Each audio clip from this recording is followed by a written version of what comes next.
بسم الله الرحمن الرحيم. الحمد لله وكفى وسلام على عباده الذين اصطفى. أما بعد فأعوذ بالله من الشيطان الرجيم. بسم الله الرحمن الرحيم. رب اشرح لي صدري ويسر لي أمري واحلل عقدة من لساني يفقهوا قولي. صدق الله العلي العظيم. محترم حضرات، گزشتہ اعوذ باللہ من الشیطان الرجیم جو قرآن کریم کی تلاوت شروع کرنے کے وقت پہلا جملہ پڑھا جاتا ہے، اس کے متعلق کچھ باتیں آپ حضرات کی خدمت میں پیش کی تھی۔ آج انشاءاللہ تعالی اس کے بعد دوسرا جملہ جو تلاوت سے پہلے پڑھا جاتا ہے، اس کے متعلق کچھ باتیں آپ حضرات کی خدمت میں پیش کرتا ہوں۔ تو بسم اللہ الرحمن الرحیم یہ دوسرا جملہ ہے، تلاوت سے پہلے پڑھا جاتا ہے۔ یہ باقاعدہ قرآن کریم کی ایک آیت ہے اور اس کو ہر سورت کے شروع میں بعد والی سورت سے ممتاز کرنے کے لیے نازل کیا گیا تھا، اور یہ ایسی آیت ہے جو آپ کو قرآن کریم کے ہر سورت کے شروع میں لکھی ہوئی نظر آئے گی سوائے سورۃ توبہ کے، اور ایک سورت کے ختم ہونے کے بعد جب دوسری سورت شروع کریں تو بسم اللہ کا پڑھنا سنت ہے۔ پہلے تو اس بسم اللہ کے بارے میں اور اس کا ترجمہ اور مطلب سمجھنے کی ضرورت ہے، اور پھر اس کے بعد اس کا احکام اور شریعت میں بسم اللہ کے متعلق کیا تعلیم دی گئی ہے اس کو جانیں گے۔ ترجمہ یہ ہے کہ شروع کرتا ہوں اللہ کے نام سے جو سب پر مہربان اور بہت مہربان ہے۔ اللہ تعالیٰ کے نام سے شروع کرنے کا رواج زمانہ جاہلیت سے تھا، اور قرآن کریم کے نازل ہونے سے پہلے خود اللہ کے نبی صلی اللہ علیہ وسلم جب کوئی کام شروع کرتے یا کوئی بات کہنا شروع کرتے یا پھر کوئی خط لکھواتے تو بسمک اللہم کہہ کر شروع کرتے تھے۔ بسمک اللہم کے معنی ہوتا ہے اللہ آپ کے نام سے، لیکن جب یہ آیت کریمہ نازل ہو گئی اس کے بعد آپ علیہ السلام نے یہی جملہ پسند فرمایا، اور اسی سے ہر کام کو شروع کرنے کا آپ نے حکم بھی دیا۔ اب بسم اللہ میں جو لفظ اللہ ہے وہ اللہ تعالیٰ کے ناموں میں سے سب سے بڑا نام ہے، اور بعض علماء نے اسی کو اسم اعظم کہا ہے۔ اسم اعظم کا معنی ہوتا ہے جب کوئی دعا مانگی جائے اور وہ دعا اسم اعظم کے نام سے مانگی جائے، یعنی اس کے شروع میں اسم اعظم کو بولا جائے تو وہ دعا قبول ہوتی ہے۔ یہ جو لفظ اللہ ہے یہ اللہ تعالیٰ کے علاوہ کسی دوسرے کا نام نہیں ہو سکتا، اور اس لفظ کا کوئی بہووچن بھی نہیں ہے جس کو اردو کے اندر کہتے ہیں، جس کا تثنیہ اور جمع بھی نہیں ہے، اس لیے کہ اللہ کی ذات اکیلی ہے، وحدہ لا شریک لہ ہے، اس کا کوئی شریک نہیں۔ پھر اس کے بعد اللہ تعالیٰ کی دو صفتیں بیان کی ہیں، اس میں ایک رحمان ہے اور دوسرا رحیم ہے۔ یہ دونوں لفظ ہیں وہ رحمت سے نکلے ہیں، جس میں رحمان کے معنی ہوتا ہے بہت رحمت کرنے والا، اور رحیم کے معنی بھی بہت رحم کرنے والا۔ دیکھنے میں تو یہ دونوں الفاظ ایک ہی جیسے ہیں اور ایک ہی جیسے ان کے معنی ہیں، لیکن علماء لغت جو ہیں وہ یہ بتاتے ہیں کہ ان دونوں میں ایک اہم فرق ہے۔ رحمان بھی بہت رحم کرنے والے کو کہیں گے اور رحیم بھی بہت رحم کرنے والے کو کہیں گے، لیکن یہاں جو بہت ہے وہ کتنا ہے وہی بتا رہے ہیں کہ رحمان اس ذات کو کہا جائے گا جس کی رحمت بہت زیادہ کشادہ ہو، یعنی جس کی رحمت عام ہو، اور رحیم کے معنی یہ ہے کہ جس کی رحمت میں گہرائی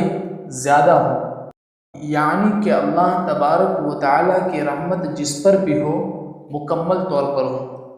یہاں پر لفظ رحمان میں کشادگی ہے اور لفظ رحیم میں گہرائی ہے، اسی لیے کہا جاتا ہے کہ اللہ تعالیٰ رحمان ہے، یعنی اس کی رحمت سب پر ہے، یہاں تک کہ دنیا کے اندر اس کی رحمت صرف مسلمانوں کے ساتھ خاص نہیں ہے، بلکہ غیر مسلموں کے ساتھ بھی اس کی رحمت ہے، اور کائنات کی ہر چیز پر اس کی رحمت ہے، اور بہت زیادہ کشادہ ہیں، بہت زیادہ پھیلی ہوئی ہے، بہت زیادہ عام ہے۔ اس لیے ہم نے اس کا ترجمہ کیا کہ جو سب پر مہربان ہے، اور رحیم کا مطلب یہ ہے کہ اس کی رحمت کامل اور مکمل ہے، اس میں گہرائی ہے، جس پر بھی ہے وہ مکمل طور پر ہے۔ آپ نے دیکھا ہوگا کہ دعا میں کہا جاتا ہے کہ یا اللہ ہمیں اپنی رحمت خاص میں پناہ دے دے۔ اس سے یہ بھی معلوم ہو گیا کہ آج کل جو عبد الرحمن اور فضل الرحمن ان جیسے ناموں کو شارٹ کر کے رحمان کہتے ہیں، اور اس لفظ کے ذریعے اس نام کے شخص کو پکارتے ہیں، بلاتے ہیں، یہ اس طرح کا کرنا ناجائز ہے اور گناہ ہے، کیونکہ لفظ رحمان صرف باری تبارک و تعالیٰ کی ذات کے ساتھ خاص ہے، بلکہ جو نام ہے اسے نام سے بلانا چاہیے، پورا نام بولنا چاہیے۔ ہم نے اوپر بتایا تھا کہ شریعت نے بسم اللہ کے متعلق کیا تعلیم دی ہے، تو حدیث مبارکہ میں اللہ کے نبی صلی اللہ علیہ وسلم نے فرمایا کہ ہر وہ کام جو بسم اللہ کے بغیر شروع کیا جاتا ہے وہ بے برکت رہتا ہے، اور ایک حدیث میں اللہ کے نبی صلی اللہ علیہ وسلم نے ارشاد فرمایا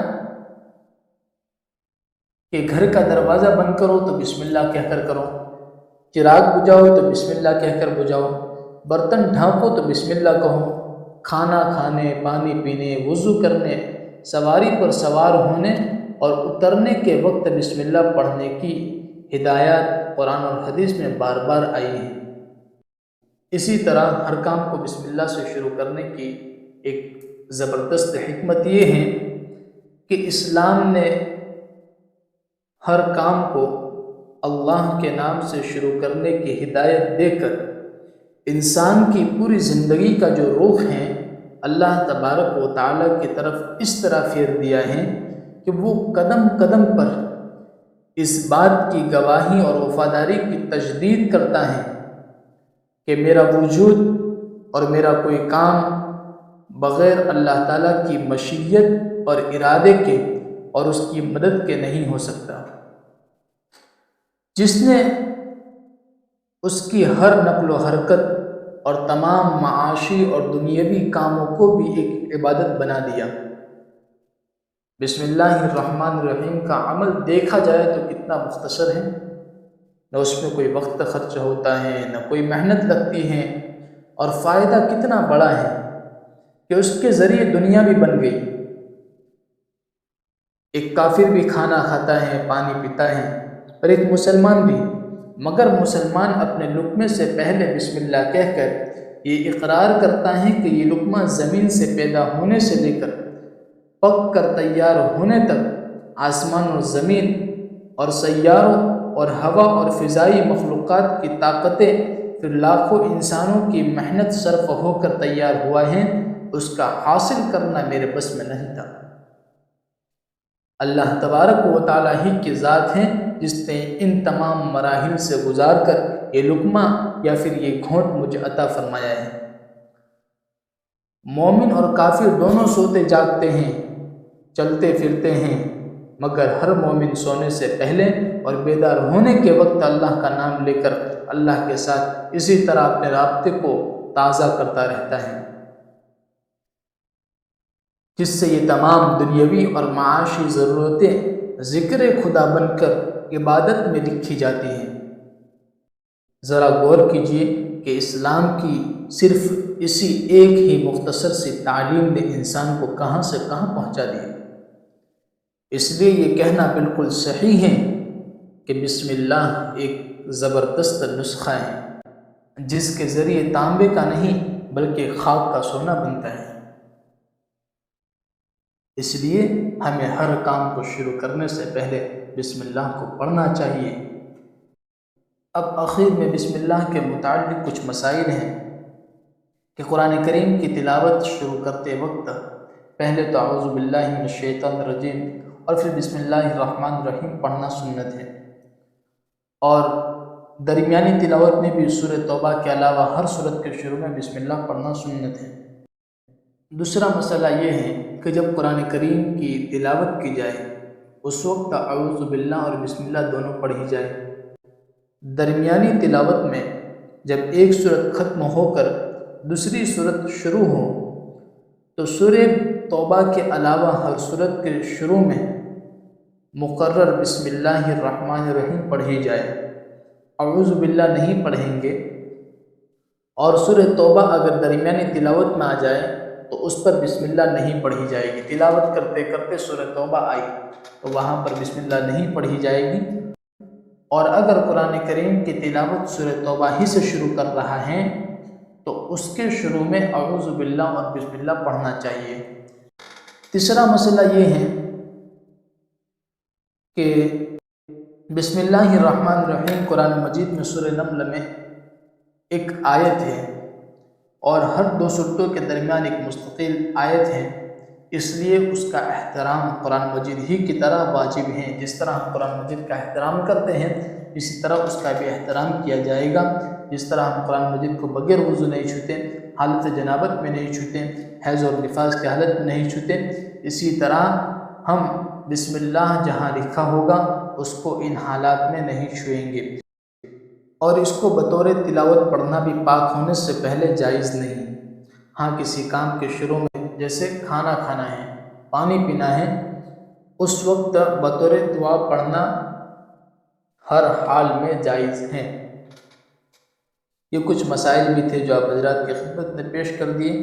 امید کرتا ہوں کہ آپ کو باتیں سمجھ میں آئے گی۔ اللہ تبارک و تعالیٰ آپ کو باتیں سمجھا دے۔ جو وقت نکال کر باتوں کو سنتے ہیں اللہ تبارک و تعالیٰ انہیں دنیا اور آخرت کی تمام بھلائیاں نصیب فرمائے، اور جہاں کہیں مسلمان پریشان ہیں ان کی اللہ تبارک و تعالیٰ ان کی پریشانیوں کو دور فرمائے۔